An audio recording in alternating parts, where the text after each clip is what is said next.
fellow pottery friends. Help me out. Hello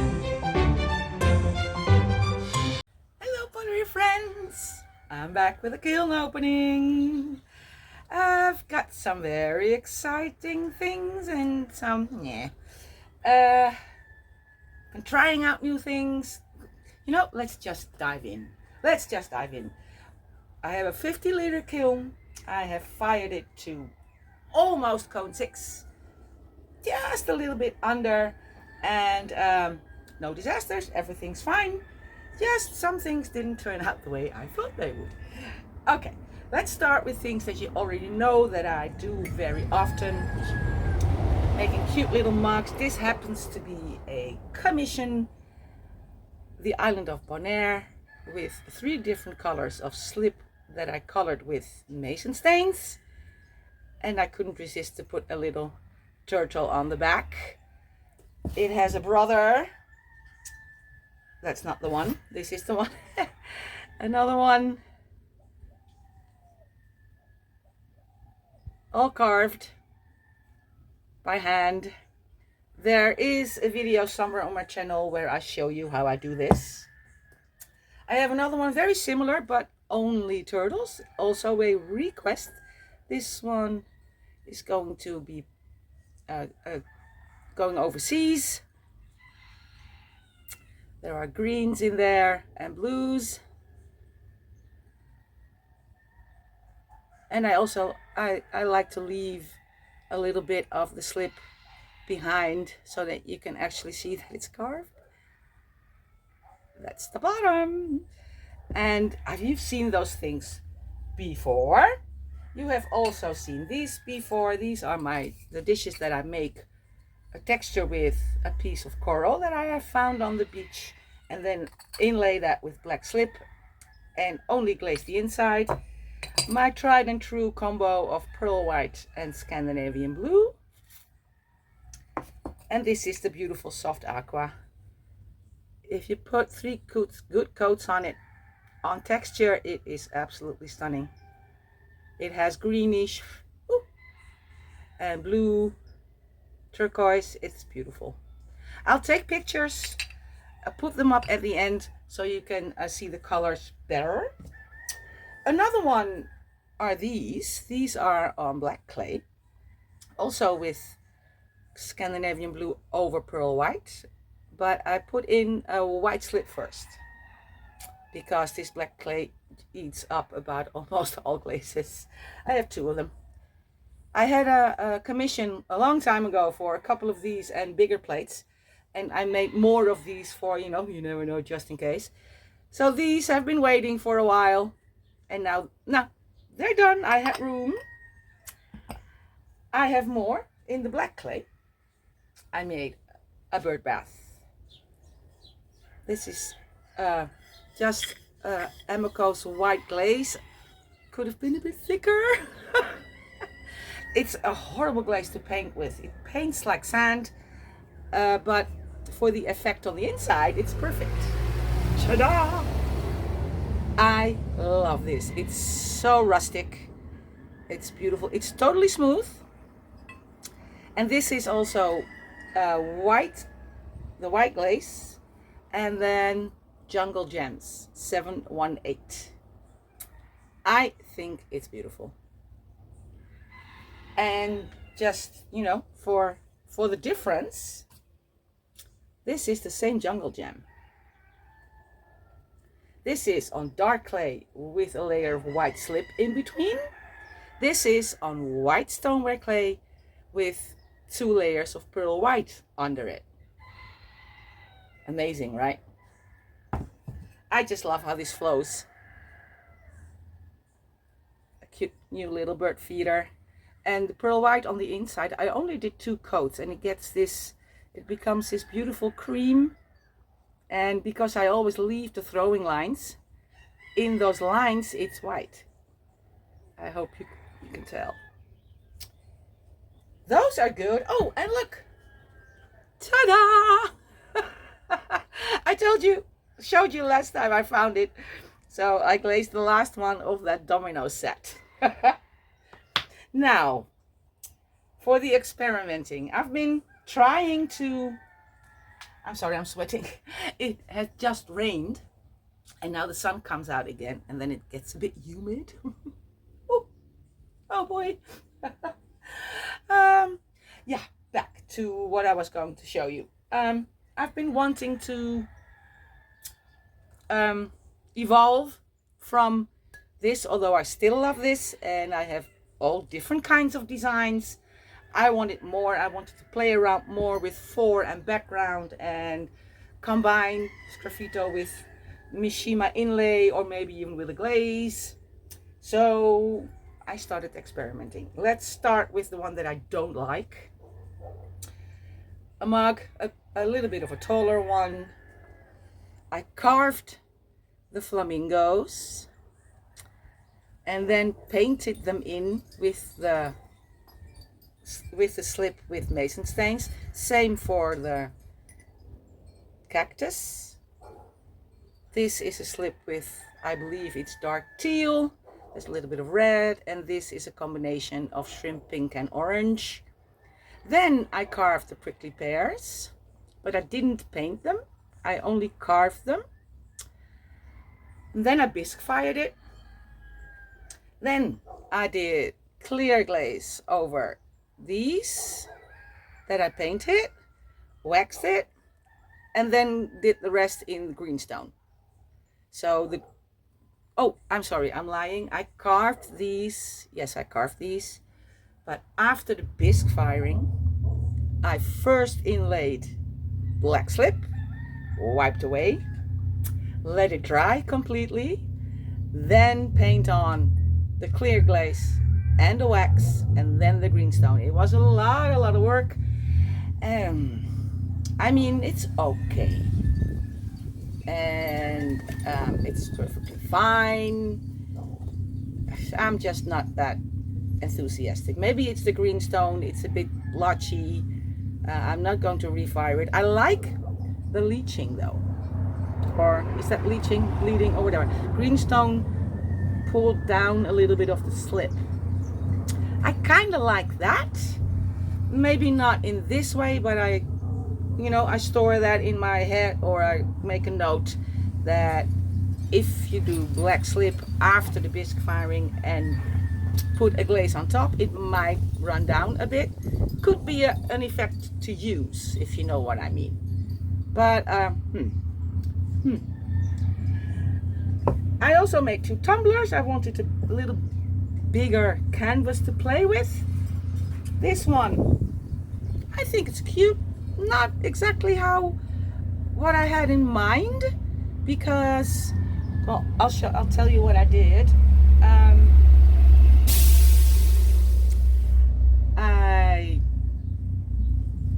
What did I do first? I first painted on the, well, call it corals, and this one and then this one.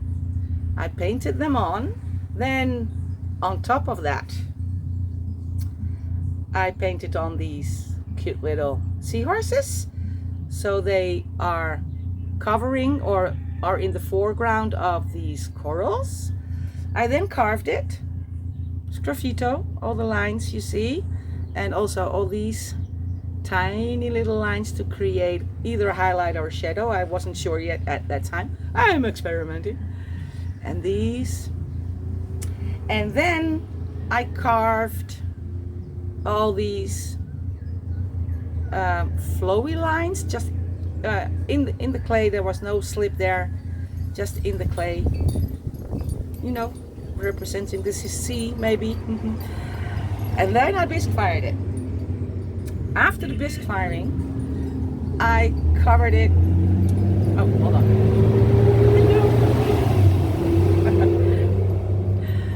After the bisque firing, I covered it in a slip, a little bit thinner than I would on leather hard because it's easier to brush on. A mason stain with Bermuda, a slip with Bermuda stain, and then wiped away, so it would stay in all the carvings, and in these carvings Well, I wanted to say never. I don't know if I have never, but if I have, it was a long time ago.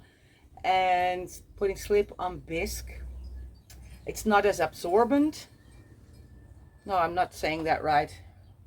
What am I trying to? It wipes away so easily. And I was hoping to have more of the Bermuda in the background, but let it dry completely, then dipped it in a clear glaze. I think it's okay. Not exactly what I hoped for, but it's okay. It's still cute.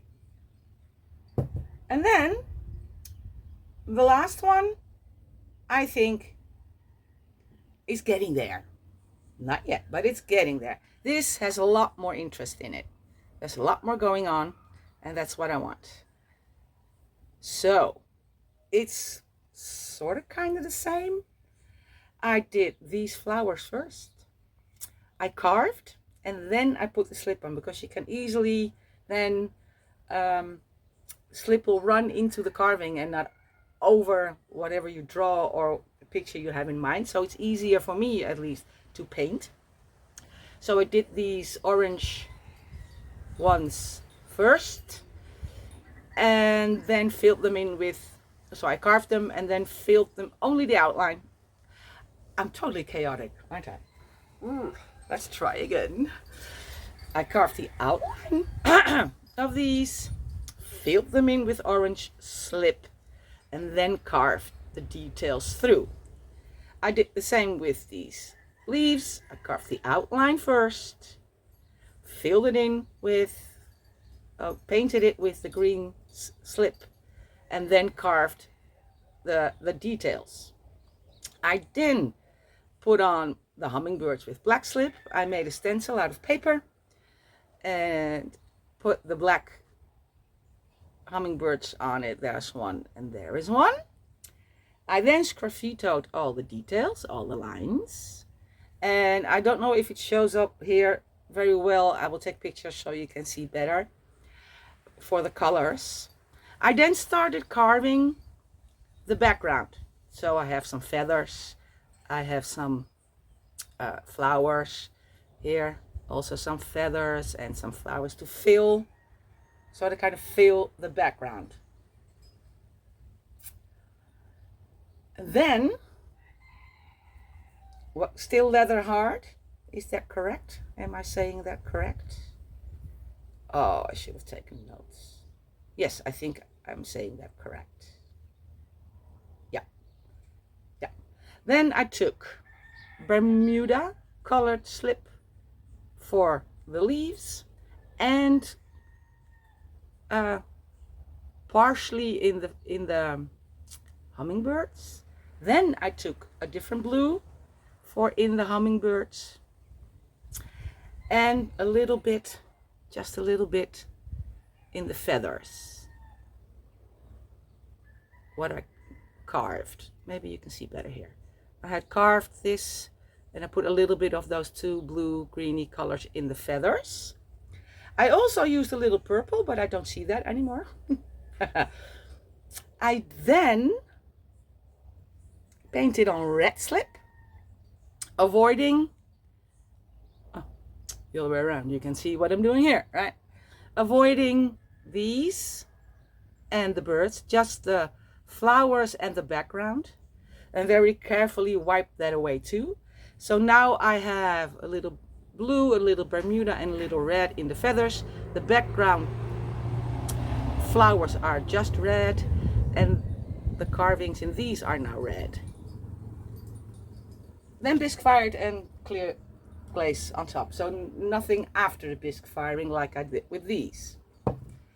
I kind of like this one. I think this one turned out good. I especially like this part where the background is almost filled. Let me know what you think. I'm curious. I like that one. And I'm going to get my towel again. And while I'm doing this, I have a tiny little announcement before we get to the pièce de résistance, because I have done glazed my chess set. I'll show you in a sec. before that, a little announcement, because I was thinking about all you sweet people who support me. And I love all you followers. I love everyone. Some people comment, some people don't. And it's all fine. I'm happy to get, what I love doing most out there. And I know it's appreciated by many of you. So that, warms my heart. There's an extra special group of you that have taken the time to go over to my Ko-fi page, buy me a coffee. Every little dollar helps to keep this going. And some even signed up for a little membership there. So I wanted to do a little extra for those of you who've done that. And it's on my Ko-fi page. So I made 2 little videos. They are on my Ko-fi page, but they are only for those special weird ones. The creative ones. Why am I calling you weird? I'm sorry. But I just appreciate you so much. So a little gift to you on my Ko-fi page. If you click that video, you will be redirected to YouTube. But those videos are unlisted on YouTube. So it's especially for you. No one on YouTube is going to see it. And I'm planning to do that a little more often. A little bit of background. What's it called? No, behind the scenes maybe, or a little bit of life, or something I'm contemplating. Of course, mostly pottery related. So if you're curious, hop over there, and if you want to buy me a coffee or sign up for a membership, $1 a month. If not, you are going to have to do with what I'm going to show you now, because one of those videos over there is about how I did my chess set. It is done. It is so nice. I'm going to have to find a way to take a good picture, because that's not my forte, but I'll try, and I'll show you. I will show you the king and the queen of 1/2. Look at them. Look at those smiley faces and this shiny glaze. I really have to take a picture. I don't think the video does them justice. That's 1/2 king and queen. The other one is this one. And let me show them next to each other, the 2 kings. I will tell you in a sec what I did. These are the pawns. They're all inspired by one of my garden fish that I made. So I made these small versions of that one, and then I worked on how to on making the rooks and the other ones. And aren't they just super cute? Now, what did I do? This is just my white stoneware reclaim from the 2 white stonewares. That they are essentially the same, only one has a little sand in it. Laguna 609 and 610.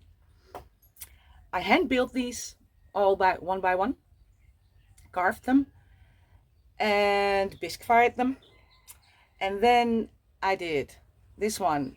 It's an interactive pigment by Georgie's. Oh, look at that detail. Oh, I hope it shows up. This is surf and sand. I put it on there, let it dry, wiped it back, and then I dipped them in also Georgie's super clear, which is a clear with zinc, and this one is really super shiny. It has almost a little bit of an iridescent effect. It's beautiful. The other one, let me get your partner. Where's your partner? This one. This one is golden straw, interactive pigment, also with the super clear on top. Aren't they hilarious? I love them. And with that, and our cute little queens, I'm going to say goodbye, because this is all I have for now. I am going to be working on my sgraffito the things, trying to get the things that are in my head onto a pot. And in the meantime, I say goodbye. Get creative. It's good for your soul. Doesn't matter what you do. And wait for the pictures that are coming up. And I'll see you in the next video. Bye bye.